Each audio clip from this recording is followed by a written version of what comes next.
en position. Je me mets au centre de l'écran. Hop là, c'est parti. C'est parti, le chrono. 25 secondes. Bon. Bonjour à tous, je suis très content de vous retrouver encore une fois. Je fais les mêmes intros, hein, c'est toujours la même chose. Je prépare le temps, le minuteur, la caméra et tout. Vous voyez, l'image elle est clean. Pas comme ma barre, mais elle est clean. C'est très important pour vous, le son et l'image. Très content de vous retrouver encore pour une nouvelle FAQ. Je suis solo encore. La prochaine sera avec Monsieur Bika. On se parle tout le temps. On va faire avec Monsieur Bika, j'espère que tu vas bien frérot, une FAQ très bientôt avec normalement une conférence. On va faire une conférence dans une très très grande salle. Les places seront limitées évidemment. Ça durera je pense entre 2 et 4 heures. Ça traitera des thèmes très précis. Vous saurez tout en avance. Voilà pour la nouvelle. Frérot Bika, on va faire ça très bien. Les gens attendent ça avec impatience et je pense que ça va être quelque chose de très intéressant pour nous aussi. Alors aujourd'hui, c'est une petite FAQ. J'ai trouvé les questions très intéressantes. C'est très dur de faire des FAQ avec des questions qui sortent de l'ordinaire. On a toujours les mêmes questions. On va faire des prises de masse, comment sécher, etc. Complément, la créatine, est-ce que c'est utile et tout. Des fois, il y a des questions bien pertinentes. Et les gens ne se la posent pas, mais vont être confrontés à ce genre de questions dans la réalité, dans la vie. Et j'ai réussi à les faire remonter dans mon top de questions et je suis très content de les partager avec vous aujourd'hui. Question 1. Là, je commence déjà à trop parler. Il faut savoir aussi que je suis dans un bureau où il fait très froid. Je suis gelé. Prenez en considération ça avant de dire ouais, tu renifles, tu prends de la cocaïne et tout. Non. Je suis pas encore sous cocaïne, les gars, je suis très bien. Je ne prends même pas de café. Donc voilà, t'as vu. Juste il fait froid, j'ai des allergies et j'ai une cloison nasale très fine. Alors, question 1. Comment savoir quand avoir un cheat meal? Et d'ailleurs, quand le placer? Alors déjà, quand tu dis cheat meal, ça veut dire que tu es en diète. Cheat meal, ça veut dire entorse. C'est un plat qui fait entorse à ta diète. Ça veut dire ta diète, tu es censé apporter X calories, ou plus précisément X grammes de glucides et de lipides, parce que vraiment, il faut savoir que toutes mes vidéos sont axés pas pour des gens qui veulent juste être en forme, d'accord? On cherche toujours à faire le plus de muscles possible et perdre le plus de gras possible, le plus rapidement possible et de façon la plus saine et durable et viable, d'accord?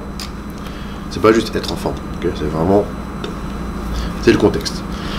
Donc si tu dis cheat meal, ça veut dire que tu es en diète, d'accord? C'est très important parce que les gens pensent que genre cheat meal c'est genre t'as une alimentation comme quelqu'un de basique qui a pas le contexte de faire du muscle, perdre du gras, et cheat meal pour lui ça va être genre une raclette, une pizza, alors que déjà tous les jours il cheat en mangeant je sais pas genre ça, 2 portions de riz avec un petit peu de sauce ou quoi. Déjà juste ça tu vois, ça peut être un cheat meal pour une personne qui a genre juste 100 grammes de glucides par jour. Ça là, ce plat de riz, ce plat de pâtes peut apporter genre 60 grammes de glucides. Et à la fin de sa journée, ça va dépasser son ratio de glucides. D'accord? Donc ça peut être, juste ce plat peut être un cheat meal. Un cheat meal, c'est une entorse à ta diète qui fait que tu dépasses ton apport en macronutriments que tu t'es fixé. D'accord?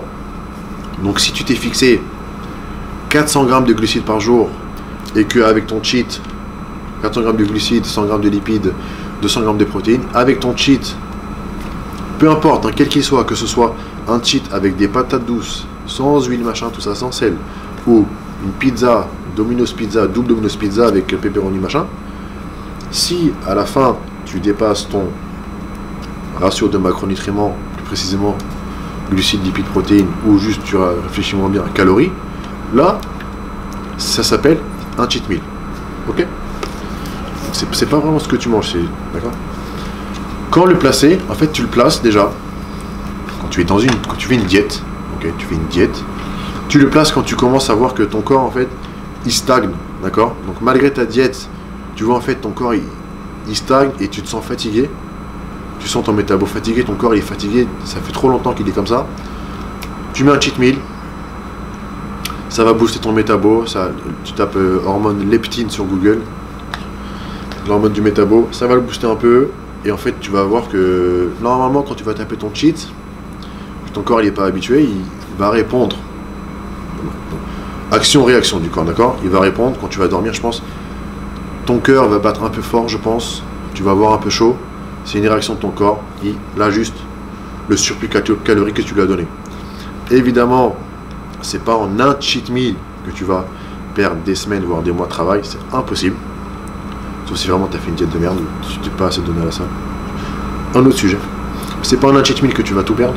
Au contraire, ça va relancer ton métabo. Le lendemain, profites-en pour faire une séance d'une partie du corps que tu as du mal à sentir ou qui a un point faible ou que tu kiffes. Tu kiffes faire pec épaule, bah tu as fait un cheat meal la veille, une grosse pizza ou juste un plat de avoine, machin tout ça, ou un gros bol de céréales, tu sais, dans un saladier. Le lendemain, tu fais la séance que tu kiffes, nickel.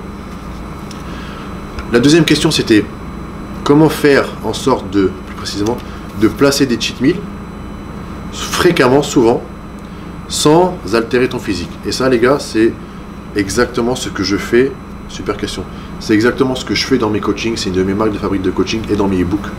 C'est faire en sorte que tout ce que tu fais, tout ce que je fais à mes élèves, n'importe qui, élève pas élève, ce soit durable, ce soit valable et viable dans le temps. Parce que tu peux pas faire 3 semaines de diète hardcore, d'accord, tu vas sécher de ouf, tu vas être cut magnifique, en mangeant des brocolis, en mangeant un petit peu de riz par-ci par-là. Au bout de 3 semaines, tu vas péter un plomb en fait. Et tu peux pas faire ça toute la vie. C'est impossible. Le but, c'est de trouver un équilibre entre plaisir et physique. Ok? Donc, tu vas faire en sorte d'avoir une diète où, à telle fréquence, tu peux taper un cheat. Ok? Pour tenir mentalement et surtout physiquement aussi. Généralement, les femmes ont plus besoin de cheat. Tu as vu, tu peux dire ce que tu veux. Je suis basé sur mon expérience non coach et expérience coach. Les femmes, les diètes, vous avez trop du mal à tenir, je sais pas pourquoi. Je suis pas misogyne, je sais pas pourquoi. Vous avez trop du mal à tenir les diètes. Donc mes élèves filles, je leur fais faire un cheat tous les 3 jours, d'accord? Et celles qui sont fortes mentalement, une fois par semaine, d'accord? Je rentrerai pas dans les détails de si je fais des cétogènes, cycliques, pas cycliques, quoi, peu importe. Donc, quand tu as trop besoin de placer un cheat meal, il faut que quelques jours avant ton cheat meal, tu aies un petit ajustement. Admettons, tu veux placer un cheat meal samedi soir, ok? Qu'est-ce que tu vas faire? Si tu es une personne qui a beaucoup de mal à perdre du poids, perdre du gras surtout, du vendredi au samedi jusqu'à ton cheat, donc ça va faire quasiment 2 jours complets, tu vas réduire les glucides, d'accord? Donc tu vas vider le plus possible ton stock de glycogène pour que ton corps, pendant cette période de temps, aille puiser le plus possible dans tes réserves de lipides, ok, tout en vidant ton stock de glycogène, ok. Donc tu as 2 sources d'énergie qui commencent à se vider, la source d'énergie glycogène qui est quasiment vide et la source d'énergie de lipides qui se vide doucement, d'accord. Et donc jusqu'à ton cheat, t'enlèves tes glucides, tu peux compenser par un tout petit peu de lipides. J'aimerais bien que tu compenses avec des lipides des triglycérides à chaîne moyenne, MCT8 plus précisément. Tape ça sur Google si tu veux, je peux pas faire un fait que de 1 heure. MCT8, c'est des lipides utilisables beaucoup plus rapidement par le corps. Et ça stocke pas trop, mais on va pas abuser non plus, l'huile de coco, etc. Donc en compensant comme ça, ce qui fait que tu vas pouvoir taper ton cheat meal, ça va rééquilibrer la balance, donc ça va remonter tes niveaux, tes sources d'énergie qui ont été un petit peu épuisées, et tu vas te retrouver à une balance plate, d'accord?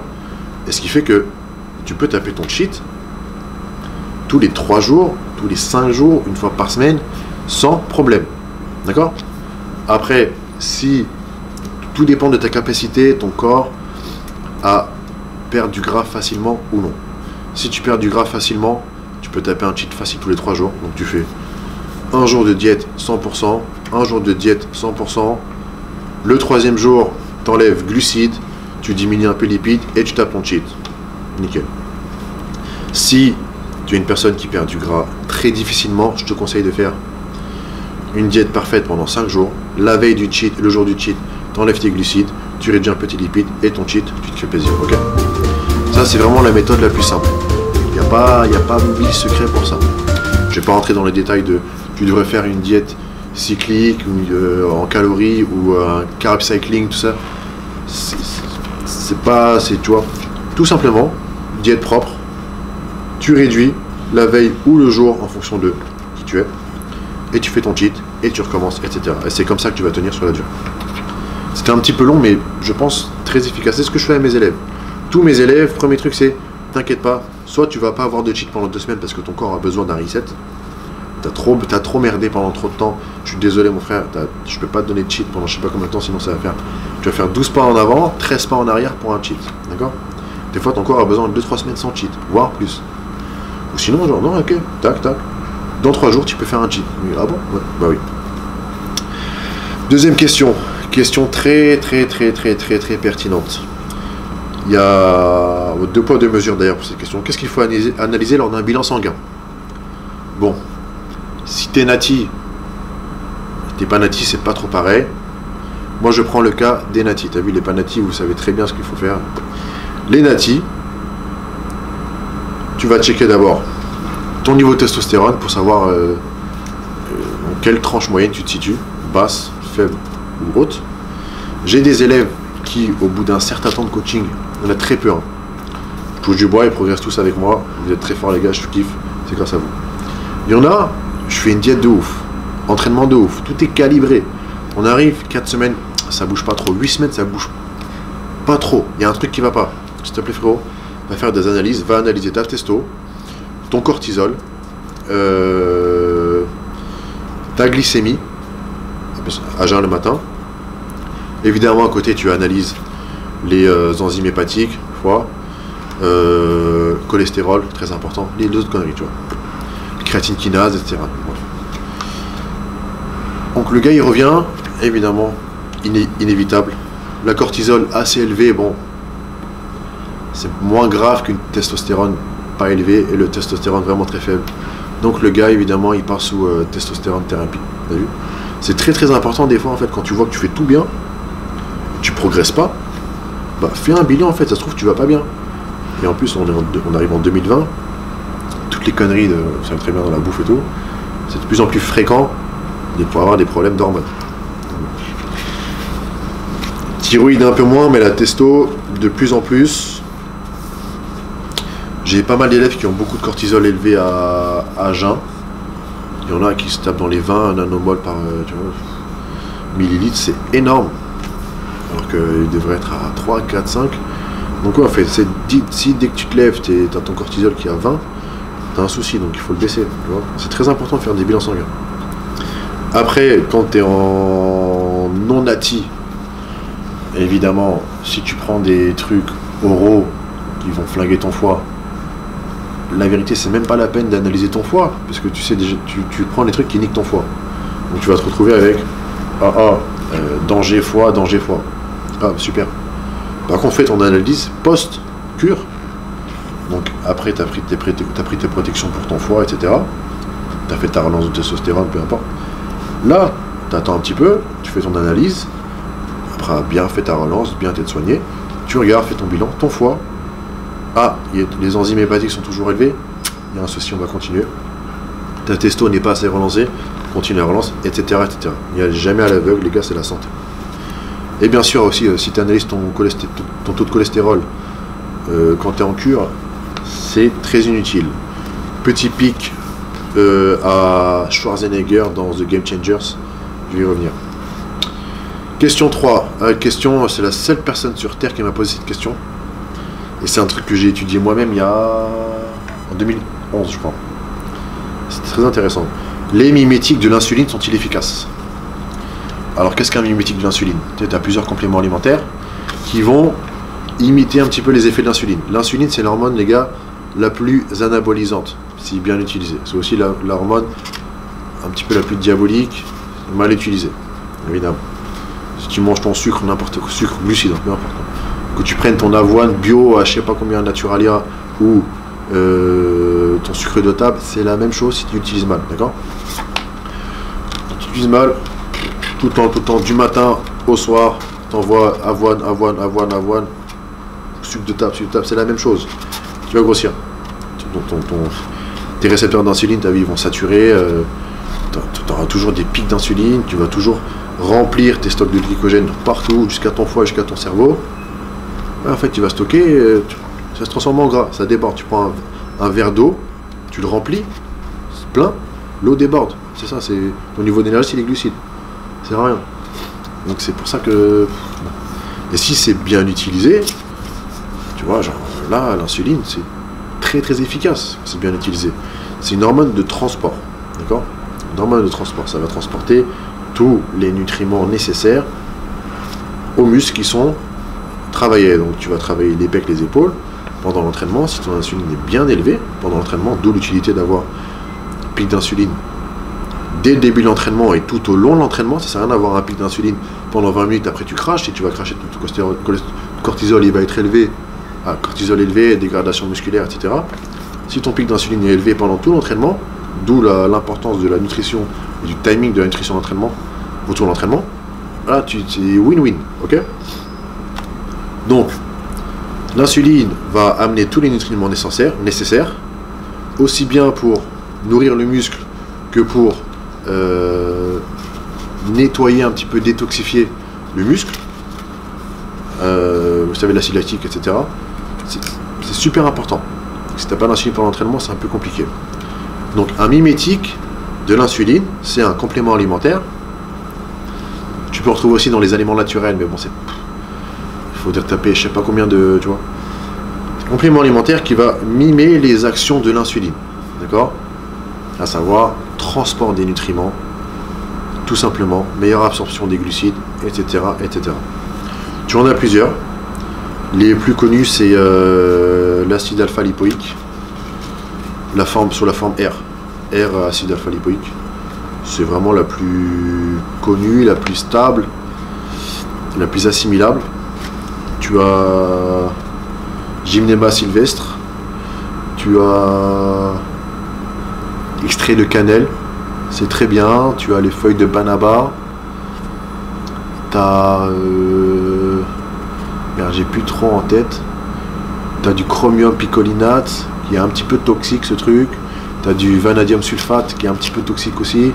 Tu as pas mal de conneries. Après tu as pas mal, vous allez voir, de toute façon vous commencerez à voir, je pense, de plus en plus de marques de compléments qui vont te sortir un produit qui imite l'insuline. Et toi tu vas croire que tu vas prendre l'insuline. Alors déjà que quand les bodybuilders ils prennent de l'insuline sous forme exogène, les effets ne sont pas ouf comme ça en fait. Il faut très bien l'utiliser. Donc ne crois pas que des pilules qui ont des extraits de poudre de ci de là vont avoir les mêmes effets que l'injection d'insuline, qui de base n'est pas incroyable puisque mal utilisé. Les protocoles d'insuline, le plus connu c'est celui de Milos Sarcev, qui avant, pendant l'entraînement, quasiment personne ne le connaît, mais enfin en France, c'est le plus efficace. Il y en a qui font à jeun le matin après l'entraînement. Bon. Essayez, les bodybuilders curieux, essayez le protocole de Milos Sarcev d'insuline, vous allez voir, c'est un truc de ouf. Donc je disais, les compléments mimétiques de l'insuline, compléments alimentaires mimétiques de l'insuline, c'est à l'heure d'aujourd'hui du pur marketing. Ils vont te dire meilleure absorption à 40% des glucides, donc moins de stockage des lipides, meilleure croissance musculaire du transport des nutriments, etc., etc. Ils vont te sortir 4-5 ingrédients. Sur le papier et sur les trucs scientifiques, ça a de la gueule de ouf. Tu regardes comme une équipe de foot, tu vois, ça a de la gueule, et au final, elle perd 3-0. T'as vu? Dans le vrai, dans le concret, il se passe rien. Ça fait des années que ça existe, et ça va être sur une pente croissante. Il se passe rien, les gars, et les compléments mimétiques d'insuline. Donc, mon avis sur ça, inutile. Inutile. Comment mieux gérer l'insuline? Eh ben, c'est tout simple. Comment mieux gérer l'insuline? Gère mieux l'insuline, c'est tout. Quand ton insuline, elle est mal gérée, désolé de me répéter, à savoir tu lui envoies des glucides du matin au matin, tu as un truc qui s'appelle la sensibilité à l'insuline. La sensibilité à l'insuline diminue. Donc ça veut dire que ton insuline est moins efficace, elle fait moins bien son travail quand tu lui envoies des glucides. D'accord? Donc fais en sorte d'envoyer des glucides au bon moment, afin que quand ton insuline reçoit des glucides, elle soit à son top de son efficacité. D'accord? Donc tu veux qu'elle soit à son top autour de l'entraînement en fait. Avant, pendant, après. D'accord?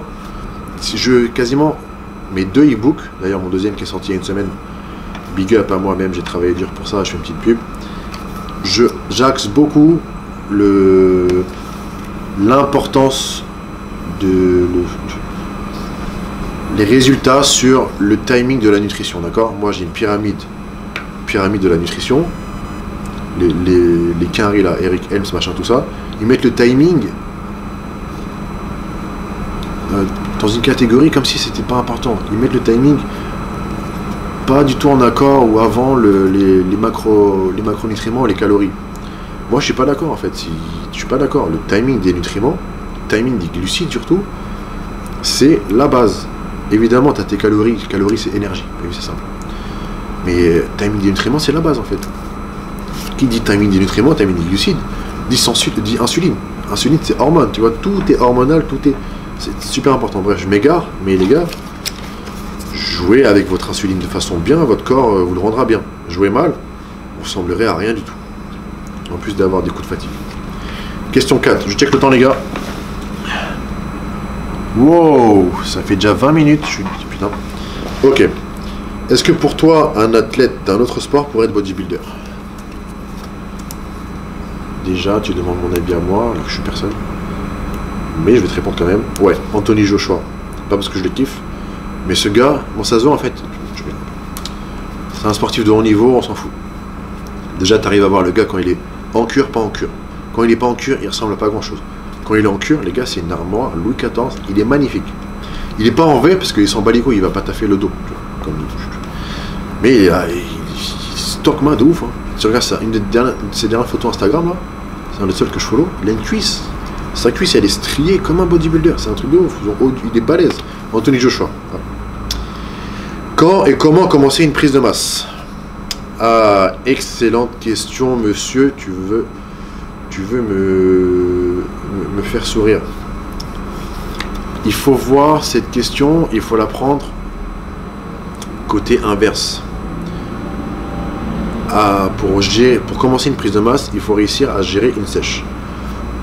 Donc, si tu te lances dans une prise de masse sans savoir ce qui fait sécher ton corps égale perdre du gras et prendre du muscle, comment tu veux savoir ce qui va te faire prendre du muscle et pas prendre de gras, trop prendre de gras? En fait, quand tu sais pas comment faire sécher ton corps, d'accord? Tu veux commencer une prise de masse, tu pars dans l'inconnu. Donc en fait, tout ce que tu vas faire, ce sera au hasard. Donc évidemment, tu vas prendre de la masse. Mais en fait, tu ne sauras même pas si c'est de la masse grasse ou musculaire, parce que tu seras voilé. Donc déjà, de base, tu commences une prise de masse quand tu es assez sec. C'est-à-dire que quand tu fais rien, le ventre est relâché, on voit tes abdos. D'accord? Donc là, tu arrives à bien voir des limitations musculaires. Tu arriveras à voir si tu prends du gras, si ta prise de masse te fait prendre du gras ou du muscle. Si tu vois que ton GAB augmente et que tu as toujours le même niveau de sèche, c'est que ta prise de masse, elle est magnifique. Tu prends quasiment pas de gras et tu prends du muscle. Si déjà au bout de 2 semaines, tu vois que tu vois plus tes abdos, au bout de 2 semaines, c'est rien, ta prise de masse, mon gars, c'est qu'elle est trop axée sur la prise de masse graisseuse. Donc calm down, d'accord? Apprends à voir ce qui fait sécher ton corps pour monter les glucides là où tu en as, doucement, semaine après semaine, pour transiter vers une prise de masse de façon progressive et réussie. C'est ce que je fais faire à tous mes élèves. J'ai des élèves, ils sont là, tac tac tac, ouais, H, ils ressemblent à rien et c'est normal, t'as vu, genre, tu commences pas à Rambo. H, voilà, je fais 1m80 pour 75 kg, j'aimerais arriver à 75 kg, le gars il a pas d'abdos, j'aimerais être à 90 kg sec. Pas de problème, mon frère. Je dis pas que tu vas y arriver, pas de problème, on va faire tout ce qu'on peut. Je check le temps, on va faire tout ce qu'on peut. Je lui envoie une diète, le gars est là, il me répond, c'est quasiment tous mes élèves. Je comprends pas en fait, j'ai pas beaucoup de glucides, je vais perdre tous mes muscles, je vais machin, je vais fondre, je vais perdre du poids, je suis stressé. STP, explique-moi. Je lui dis frérot, déjà c'est la première semaine, d'accord? Donc ça va changer semaine après semaine. Il faut que je vois le plus rapidement possible, parce que je suis en coach, comment ton corps va réagir à une certaine diète pour savoir ce qui lui fait perdre rapidement du gras et lui fait prendre rapidement de muscle. Le gars au bout d'une semaine en fait Direct, il a perdu du gras, il commence à avoir ses muscles, il commence à prendre du gag. Il est là, ah ouais, d'accord, je te fais confiance. Okay. Oui, fais-moi confiance. Et semaine après semaine, une fois qu'il est arrivé à un niveau, mon élève, n'importe qui, toi derrière l'écran, tu es arrivé à un niveau de masse graisseuse assez faible.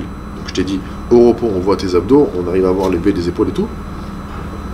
Là, ça veut dire que tu as bien réussi ta sèche. Là où tu as des glucides, monte-les semaine après semaine progressivement. Et d'ailleurs, tu peux ajouter, comme j'ai dit à la question première, un cheat meal de temps en temps. Et c'est comme ça que tu sauras quand commencer ta prise de masse, comment faire une prise de masse, réussie. Tout simplement. Je suis à 25 minutes. Est-ce que j'ai le temps pour une... Ah, parfait. J'ai le temps pour la... Putain, j'ai encore 6, 7, 8, 9... 4 questions, mais je n'aurai pas le temps. Mon avis sur The Game Changers. Oh là là là là. Bon les gars, déjà, sachez que j'avais prévu... Le premier jour il est sorti, j'avais prévu de regarder et de faire une vidéo dessus. Une vidéo review. Il s'est passé que j'ai lancé Netflix, j'étais avec ma chérie. Bisous autant ma chérie, je t'aime. J'étais avec ma chérie, je lance Netflix. Et je suis, oh putain, ce Game Changer. Et là, je vois à droite El Camino, c'est Breaking Bad. Et je commence à péter un câble. Elle me dit, qu'est-ce qu'il y a, machin. Je dis, mais il y a le film de Breaking Bad. Elle me dit, qu'est-ce que tu racontes? En fait, elle avait pas vu Breaking Bad. Elle avait vu 2 épisodes par-ci par-là. Je lui dis, écoute, il y a le film, je vais le regarder avec toi. On va se taper les 5 saisons de Breaking Bad ensemble, retaper pour moi. Et après, on regardera le film. Priorité. C'était la priorité. Entre Game Changers et montrer Breaking Bad à ma chérie, je cherche même pas. On a revu Breaking Bad ensemble, magnifique. Heisenberg et tout. On a regardé El Camino. Et après, je vois Game Changer, tout le monde a sorti la review, tout le monde a sorti sa vidéo. J'ai pas regardé. J'ai pas regardé, mais il y a beaucoup de gens qui m'ont demandé, H, est-ce que tu comptes faire une vidéo sur The Game Changers? Même des amis à moi. Ils me disent, ah, qu'est-ce que tu penses de ça, machin? Et je l'ai regardé du coup. C'est le documentaire le plus pété que j'ai jamais vu de ma vie. C'est le documentaire sur le véganisme. Véganisme, végétarien, je sais pas quoi là. Je sais pas si c'est vegan d'ailleurs. Vegan, c'est un peu plus élevé. Sur l'alimentation végétarienne, le plus pété que j'ai jamais vu de ma vie. Je ferai une vidéo détaillée dessus, mais c'est du foutage de gueule. Et j'aime pas parler mal, mais tous ceux qui, en regardant ce documentaire, ont plongé et sont passés comme ça là. Mais franchement les gars, mais réfléchissez en fait. Vous regardez un truc sur Netflix. Puis il y a Schwarzenegger, le mec qui mangeait 1 kilo de viande par jour. Il te parle de cholestérol élevé. Mon frère, ton cholestérol était élevé, pas à cause de la viande, à cause des produits que tu t'injectais. Donc évidemment, tu as arrêté tes cures, ton cholestérol est élevé. C'est pas grâce à tes haricots verts. Arrête de prendre les gens pour des cons. And you know, the cholesterol went down to around 109. It was the lowest that it ever was in my entire life. Sortir ta marque de protéines vegan juste derrière, il faut arrêter en fait. N'importe quoi en fait. Ils ont commencé l'histoire avec un mec de MMA, il te dit le gladiator, ouais en fait, tu rentres dedans, tu te dis ouais c'est magnifique. Non, ça marche pas comme ça en fait, ça marche. Ah ça m'a rendu ouf. Donc je ferai une vidéo détaillée dessus, tranquille, je prendrai le temps de la faire. Même si elle doit sortir en 2021, je ferai en 2021. C'est pas grave, mais ça vaudra le coup. J'expliquerai très bien. Juste, avant de plonger dans quoi que ce soit The Game Changer ou tout ce que je viens de dire sur les 5 questions précédentes, faites une recherche d'abord de votre côté, renseignez-vous, instruisez-vous, et après plongez ou non.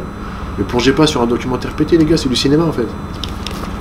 J'étais dégoûté. Après, je dis pas que supprimer la viande, c'est négatif. Non, non, t'as vu. Demain, tu passes à une alimentation végétarienne, ton corps te le rendra bien, c'est la meilleure médecine possible. D'accord? Et je vais finir sur ça. Faire un documentaire sur l'alimentation végétarienne et ne pas parler de diabète, c'est la pire connerie du monde. Alimentation végétarienne, c'est le meilleur soin pour soigner le diabète. D'accord? Donc documentaire pété, je suis dégoûté de ce documentaire, franchement. Il y a beaucoup mieux que ça, mais franchement c'est de la propagande bas de gamme. Dégoûté. Bon, sur ce, les amis, il me reste 4 questions, je vais pas avoir le temps de les traiter.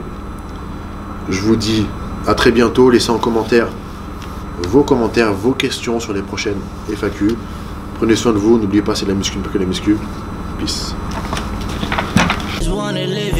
Every time I had to let her go, she said, baby, why you never miss me? Kick the phone up when I'm hitting town. I heard you rolling with different crowds. I heard the Roman you getting round. Say that you heard